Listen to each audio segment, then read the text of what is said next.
Voyons à présent les opérations terminales disponibles sur cette API Stream. On reprend un stream de chaîne de caractères, 1, 2, 3, 4, avec lequel on va pouvoir faire des exemples. On a déjà vu une première opération terminale qui s'appelle forEach, qui marche exactement de la même façon que la méthode forEach disponible sur collection, et qui prend un consumer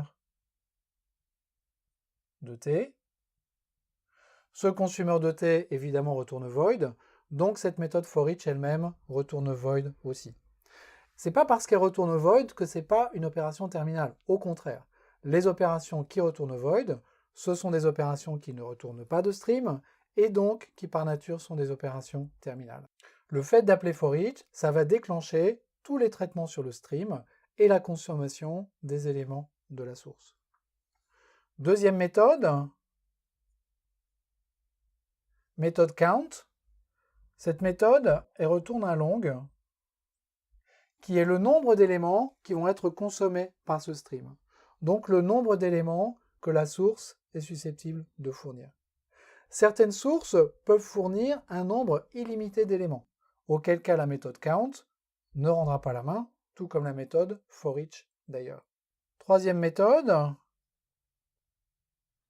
j'ai une méthode allMatch qui prend un prédicat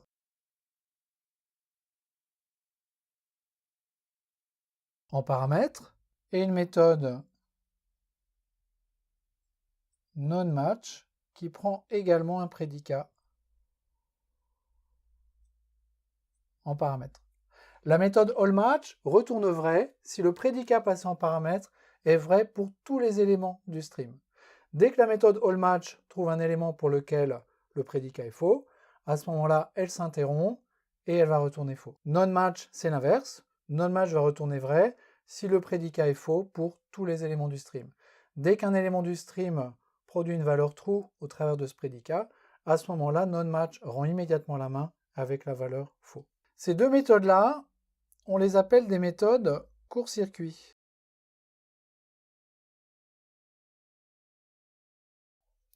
Pourquoi est-ce qu'on les appelle des méthodes court-circuit? Parce qu'elles peuvent rendre la main avant d'avoir vu tous les éléments du stream.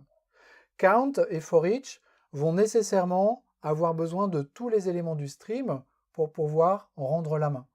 Ici, j'ai 4 éléments dans mon stream. forEach va devoir regarder les 4 éléments pour les afficher tous les 4. Count va devoir voir les 4 éléments pour les compter. Mais allMatch peut très bien rendre la main à l'issue du deuxième élément, parce que déjà le deuxième élément était faux pour le prédicat.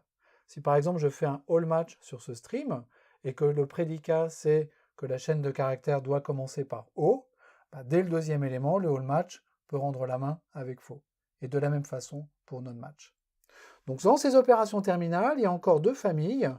Une famille d'opérations qui a besoin de voir tous les éléments du stream pour opérer, pour rendre la main. Et puis une famille d'opérations qu'on appelle les opérations court-circuit, qui n'ont pas besoin de voir tous les éléments du stream pour rendre la main.